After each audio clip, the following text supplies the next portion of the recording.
সবচেয়ে আনন্দের বিষয় যে এই বাচ্চাগুলো বলে যে হুজুর জান্নাতে গেলে আপনাকে নিয়ে যাব।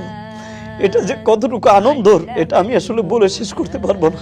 দোয়া করবেন ভাই যেন এই মাদ্রাসাটা কিয়ামত পর্যন্ত থাকে। এই যে বাচ্চাটা দেখেন, ওর মা নাই, ওষুধ লাগে যা লাগে বলে যে হুজুর একটা কিছু খাবো, সেটাও আমরা করে দিই, কিন্তু অনেক সময় ভাই পারি না।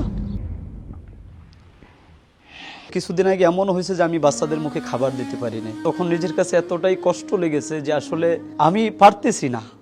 মানুষের সমাজে হয়তো বলবে যে এটা আপনি কেন করছেন, পারতেছেন না, আসলে এটা একার দ্বারা সম্ভব না। আমি এটাকে শুরু করছি, আমি দুনিয়াতে থাকবো না, তো এই প্রতিষ্ঠান যেন কিয়ামত পর্যন্ত থাকে। আসলে অন্ধদের ভিতর অনেক ট্যালেন্টেড আছে যে শুধু চোখে দেখে না। ধরেন আমি চোখটা অফ করে ফেলছি, আমি চোখে দেখি না, বাকি তো আমার ব্রেন ঠিক আছে, আমার হাতও ঠিক আছে। ওদেরকে যদি একটু মূল স্রোতের সাথে লাগিয়ে দেওয়া যায় তাহলে ওরা মূল স্রোতের সাথে চলতে পারবে। অনেক বাচ্চা আছে হাতের কাজ করতে পারে, অনেকে আছে ছোটখাটো ব্যবসা দেয়, শিক্ষার পরে তার শিক্ষার আলো দিয়া সে ছোটখাটো ব্যবসাও দিতে পারে। অনেক আছে হাতের কাজ, বিভিন্ন কারখানাতে আপনার বিভিন্ন যে জিনিস বানায় ওটা শুধু হাতের কাজ, মানে ওটা দেখাই দিলে হয় যে তুমি এটাকে এইভাবে ভাঙবা বা এটাকে এইভাবে করবা, তখন এটা পারে। বা একটার ভিতরে এটা তুমি একটু সুই ঢুকাবা বা একটা এটার ভিতরে এটা ঢুকাবা, এটা ওরা ধরাই দিলে পারে। তো এগুলো যদি ওদেরকে একটু হাতে কলমে শেখানো যায় তাহলে এটা ওদের দ্বারা সম্ভব হবে। আপনি একটা মোবাইল নাম্বার একটা বাচ্চা যদি বলেন তো সে লিখে দিবে, আর একটা বাচ্চা সে শোনাতে পারবে। তো আসলে দেখেন এই বাচ্চাটাও কখনো একটা মোবাইল নাম্বার নিজে লিখে যে সংরক্ষণ করবে সেটাও জানে না, বা ও খাতা কলমে লিখতে পারে না। এখন ওর একটা মোবাইল নাম্বার রাখা জরুরি। তো এই বাচ্চাটা যদি এটা লিখতে পারে, বাচ্চাটা ওই নাম্বারটা সংরক্ষণ করতে পারে যে না এটা আমার কাছে আছে সেফলি। তো এতটুকু শিখলেও তো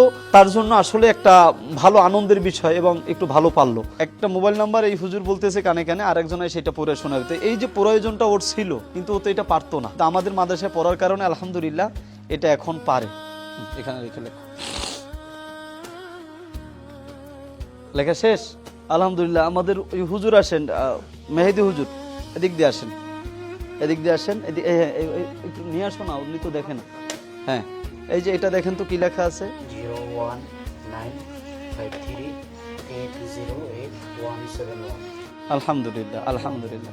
তো ভাই দেখলেন যে বাচ্চাটা লিখে ফেললো মোবাইল নাম্বারটা, আর উনি কিন্তু ওই পাশেই ছিল, জানেও না, কিন্তু সে এসে শোনাই দিল যে এটাও যে তাদের কত দরকার, তারা তো আর কলম দিয়ে লিখতে পারে না। তো আসলে আমরা স্বপ্ন দেখি এদেরকে নিয়ে, যদিও তাদের চোখে আলো নাই কিন্তু হৃদয়ে আছে স্বপ্ন, সেই স্বপ্ন দিয়ে যেন এই সমাজটাকে আলোকিত করতে পারে। আসলে আমরা যখন হেফজখানায় লেখাপড়া করতাম তো আমাদের সাথে কিছু ছাত্র ভাইরা ছিল, তারা দৃষ্টি প্রতিবন্ধী, চোখে দেখতেন না। তো ওদের কষ্টগুলো খুব কাছ থেকে আমার দেখা। ওরা হলো গিয়ে আপনার ওই যে যখন সবকটা পড়তে যাইতো কাউকে জিজ্ঞাসা করতো ভাই আমাকে একটু পড়িয়ে দাও, তো এইটা কেউ দিতে চাইতো না, কারণ সবাই তখন পড়ার চিন্তা ছিল। তো এই কষ্টগুলো খুব কাছ থেকে দেখার পরে তো ওই সময় অনুভব করতাম যে আল্লাহ তাআলা যদি কখনো সুযোগ দেয় এই দৃষ্টি প্রতিবন্ধীদের জন্য কিভাবে মাদ্রাসা করা যায়। তো এরপর থেকে আলহামদুলিল্লাহ এই পথ চলা 2012 সাল থেকে আমি আসলে সৌদি থেকে একটা জামাত আসছিল, তাবলিগ জামাত।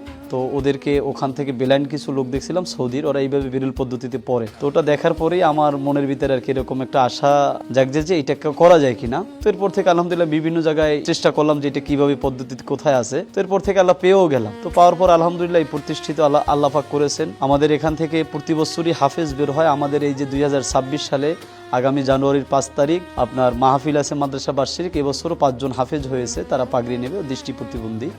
আসলে যাদের চোখের দৃষ্টি নাই, আলো নাই, তাদের ব্রেনটা আল্লাহ পাক অনেক পরিষ্কার করে দিয়েছেন, কারণ তাদের এক তো চোখের গুনাহও হয় না, আর এই ব্রেন খরচও হয় না অন্য বাজে কোনো কাজে। তো তাদেরকে যদি একটু আলো দেখানো যায়, তাদেরকে যদি একটু তাদের পিছনে মেহনত করা যায়, তাহলে তারা আরও ভালো কিছু সমাজে দিতে পারবে।